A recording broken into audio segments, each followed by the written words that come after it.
Hello, I'm Sydney Murphy, and you're watching Health Day Now. If you work outside the home, you've probably experienced stress on the job. When your to-do list gets long, your boss is on your back, and time gets short. Today, we'll explore how all that pressure at work impacts your health.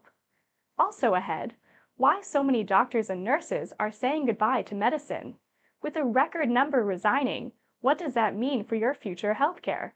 And finally, worrying a little during pregnancy is normal, but a new study finds anxiety may lead to premature births. Could early screening reduce that risk? Paid sick leave can be a lifesaver when you wake up feeling under the weather or get a diagnosis you weren't expecting. But 1 in 4 American workers don't even get a single day of paid sick leave, and experts warn that's leading to serious outcomes. Giving workers access to paid sick leave helps save lives, a new study finds. Researchers analyzed U.S. mortality data from 1999 to 2019 and found paid sick leave was associated with lower death rates from suicide, homicide, and alcohol-related causes. The researchers say a recent rise in mortality among U.S. workers is likely due to state preemption laws which prevent local governments from enacting their own sick leave mandates. One study author says, state preemption laws that protect profits over people may be shortening the lives of working-age Americans. The researchers say the absence of paid sick leave causes economic hardship, which raises the risk of suicide, drug use, and other dangerous behaviors. The U.S. is one of only a few developed countries without a national paid sick leave policy. More than 380,000 pregnant women experienced premature births in 2022. Several factors contribute to that high rate, including inadequate prenatal care and pre-existing maternal health conditions such as hypertension and diabetes. But a new study shows that anxiety during pregnancy may also lead to premature births. Here's more from HealthDay TV. Women who worry excessively when they're pregnant face an increased risk of preterm delivery, according to a new study. The study included nearly 200 expectant moms who completed anxiety questionnaires during their first and third trimesters. Researchers found women with pregnancy-related anxiety gave birth earlier on average than those without the condition. The risk was highest when symptoms were elevated in the third trimester. General anxiety in the first trimester was also associated with earlier delivery. The researchers say women with general anxiety may be predisposed to pregnancy-related anxiety as their due date nears. The lead author points out doctors already screen expectant mothers for depression. She says, this and other studies suggest that we should also be assessing anxiety in pregnant women. You've probably heard about the Great Resignation in medicine. Doctors and nurses feeling burned out and leaving the business. In fact, a Harris poll found 1 in 4 Americans have been impacted by recent healthcare shortages. Senior Health Day correspondent Mabel Jong spoke with a nurse on the front line during the pandemic about what can be done to address the staffing shortages and improve working conditions for doctors and nurses. Here's Mabel now with more on the topic. When COVID-19 began pummeling the U.S. almost 3 years ago, it was the healthcare workers that pulled us through the fight. Now, rising levels of burnout and job dissatisfaction are creating what some have called a great resignation of providers. The effects are troubling. 1 in 4 Americans say they've been impacted by recent healthcare shortages, according to a new survey from HealthDay in partnership with the Harris poll. To get a handle on the ongoing difficulties caused by the pandemic and what needs to be changed to address a growing crisis, we spoke with a provider who has been on the front lines. Joining us now is Nurse Kelly Morgan, the chair of the Massachusetts Nursing Association at Brigham and Women's Hospital. Kelly, thank you so much for joining me. Thanks for having me. I appreciate it. Nursing has always been a tough job, stagnant pay, challenging patients, general understaffing, and then add to that the strain of working through a pandemic. Can you describe the impact of COVID on you and your colleagues? We were the front line. We were the people that were fighting this pandemic and being exposed every day. And so the triggers that come along with that are, the constant stress and mental fatigue, physical fatigue, in essence, like a PTSD from that environment. And unfortunately, part of that hasn't changed as we are, almost 3 years into it. We're seeing some positives. Access to personal protective equipment has certainly improved, and vaccines and medications like Paxlovid have been beneficial for patients. But what about the morale of healthcare workers? Has that returned to more positive levels? I think because staffing hasn't changed, if anything, it's gotten worse since the pandemic. I think the pandemic was a huge trigger for a lot of nurses that felt unsafe, unsupported, and undervalued by the hospital administration. In many hospitals, people felt like, you're throwing us to the wolves and you're not helping us and providing us the necessary resources that we need, the personal protective equipment, that sort of stuff. So, and it still hasn't changed 3 years into it. Our nursing turnover is huge. People are leaving for various reasons, whether it's they were completely burnt out and from the pandemic and the care that they had to deliver, and they're like, I don't want to do this anymore. And then it is the burnout, and it's like, either I don't want to do bedside nursing anymore, and I'm leaving the bedside and work in an ambulatory clinic, or I'm going to do something, or I'm going to completely leave nursing as a profession at all, because this is just not what it was like to be a nurse before. When a nurse is burnt out, how does that impact the patients?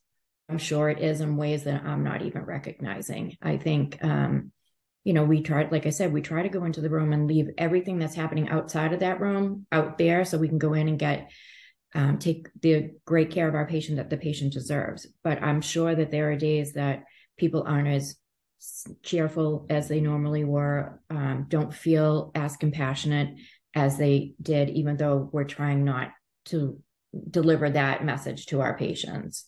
It is trickled down to every single discipline. And if you can do a telehealth appointment, you'll probably get something in the next week or two. But as we know, things like mammograms, CAT scans, you need to be going in person. And it's just halted the care delivery system. And that's why so many people are showing up to the emergency room to have their primary care, because they can't access the services in a certain time frame.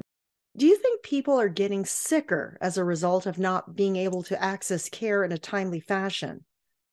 Absolutely.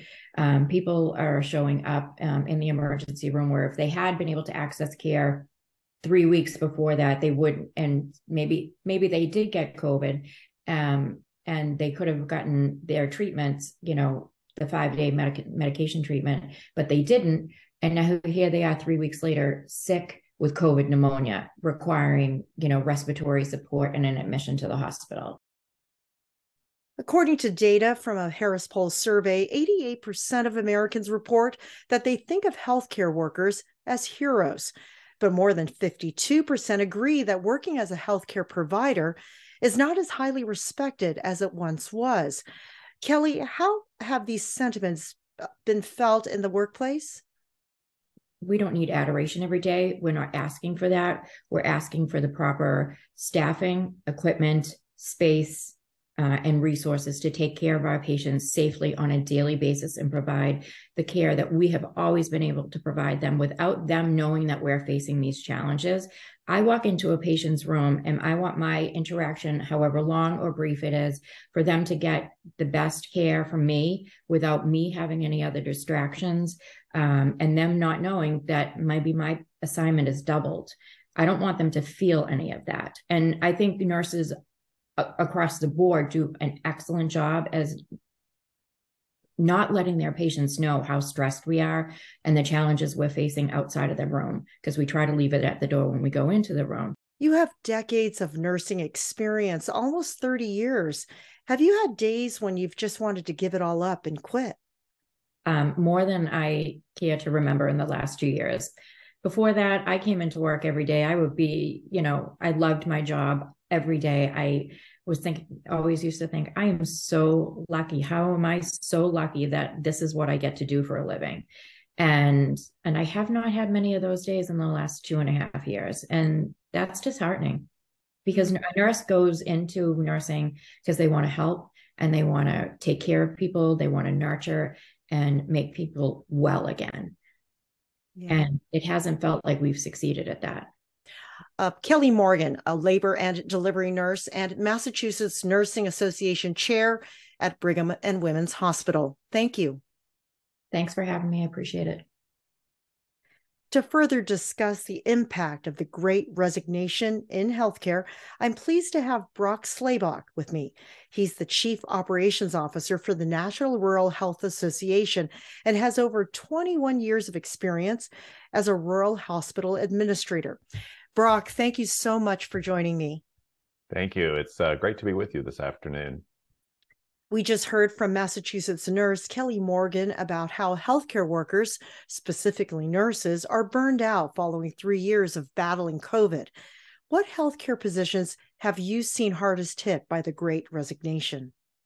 Certainly, the nursing profession has taken a large hit in terms of workforce shortages. In addition to that, the practitioner level is also in great demand, both nurse practitioners, physician assistants, and physicians. This constellation of provider shortage has created huge gaps in the ability for hospitals to serve their rural communities in an effective way. Could you tell us how COVID has affected staffing availability for rural areas in particular? The shortages of workforce in the rural area has existed long before the pandemic. If you look at the statistics regarding the presentation of the constellation of providers in rural areas, they're far less than their urban counterparts. Then the pandemic hit. And so because of the increased demand for these professionals, then all of a sudden the wages started increasing. We saw the influence of agency nurses that started to, and contract physicians that started to increase demand for services. And so then we saw this downward spiral, if you will, of workforce going into those elements of service. And then leaving rural hospitals and clinics very much short-staffed. And what has the impact of these staffing issues been? What's happened is that the facilities have scaled back their ability to admit patients who provide care according to their ability to provide that care. We're anticipating some very rough days ahead in terms of hospital closures, hospital finances, which could lead to closure. Clearly, there are difficulties that rural healthcare systems were up against prior to the pandemic, but how has COVID amplified these issues? Income levels are lower in rural as opposed to urban. You have more people on supplemental nutritional assistance programs per population in rural areas than you would in urban. Chronic disease, more incidence of that. And so when we went into the pandemic, the virus was beautifully designed to exploit all of the weaknesses that we've had in the rural environment. And so those chronic conditions, the poverty, the lack of access to healthcare combined to create a much higher mortality rate for per 100,000 in population in rural areas than in urban. What do healthcare systems, particularly those in rural areas, need to do in order to address these staffing issues going forward? First of all, I should say that rural areas make up 80% of the land mass of the United States, and we only have about 17% of the population living there. So when you're looking at planning for health services, obviously you have large distances with few people. So we need to have the tools that are required to be able to serve those individuals appropriately. So some of the things I advise communities to look at is community health needs assessments, looking at a broad base of stakeholders that are coming together to determine just what the community needs in terms of goods, in terms of services related to healthcare. And then once the community makes that establishment in terms of a plan, then that plan can be carried out. And so in the area of recruitment, obviously you would need to have all hands on deck. We call it recruitable communities, What can you do in your community to make yourself a more recruitable community to someone outside looking to move there?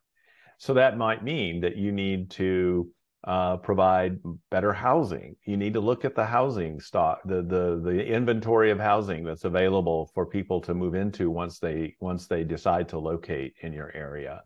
It could be simple things like making sure that the practice environment for the physician or the nurse practitioner or physician assistant is adequate, and that it is really it gives the employee the sense of having a job that they want to come to. Once you've recruited the healthcare workers, how do you retain them? Well, you have to do several things. First of all, you have to make sure that you maintain competitiveness in terms of pay. That is the first point. The second point is, again, creating a culture in the organization that allows for the employee to thrive in the practice that they've chosen to be in. And this means that really looking at all of those policies and procedures that would detract from somebody that would want to fulfill the mission that they have in their lives to serve people. Have there been any changes made to healthcare system practices during the pandemic that you think will be beneficial to rural healthcare systems in the long term? Rural communities are complex. And so when you look at a hospital in a community, it may be that it's 15 minutes or 20 minutes to another hospital. It could be it's 2 hours. And so you can't make a prediction in terms of location. Certainly when you go out to places like in the West, Montana, Wyoming, Kansas, Western Kansas, you have long distances between facilities. And so when one of those closes, it does then make the drive for more people even longer. And so that is problematic. All right, Brock Slabach, COO of the National Rural Health Association. Thank you so much. Thank you. Being a mother of a child on the autism spectrum can be both rewarding and extremely challenging. Day-to-day parenting can get overwhelming. Now, a new study finds many mothers with children on the spectrum experience serious symptoms of depression. Half of all mothers with children on the autism spectrum suffer serious symptoms of depression, according to a new study. The study included 86 moms, half of whom had kids with ASD. The participants filled out questionnaires about their mental health and their child's conduct for more than a year. The results showed childhood behavioral problems were the biggest driver of maternal depression. About 50% of the ASD moms reported high levels of depressive symptoms, while rates for those parenting neurotypical children were much lower. But one author says there is some encouraging news out of this study. She says, "We found mothers' higher symptoms of depression did not predict increases in children's behavior problems over time, including among families with a child with autism who experienced a lot of stress." The researchers offered mindfulness classes to the participants to help manage parenting stress and found many showed improved mental health.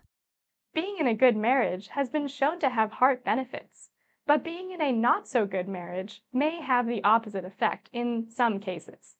Researchers have found that severe marital stress can be particularly damaging to your physical and mental health after a heart attack. Here's more.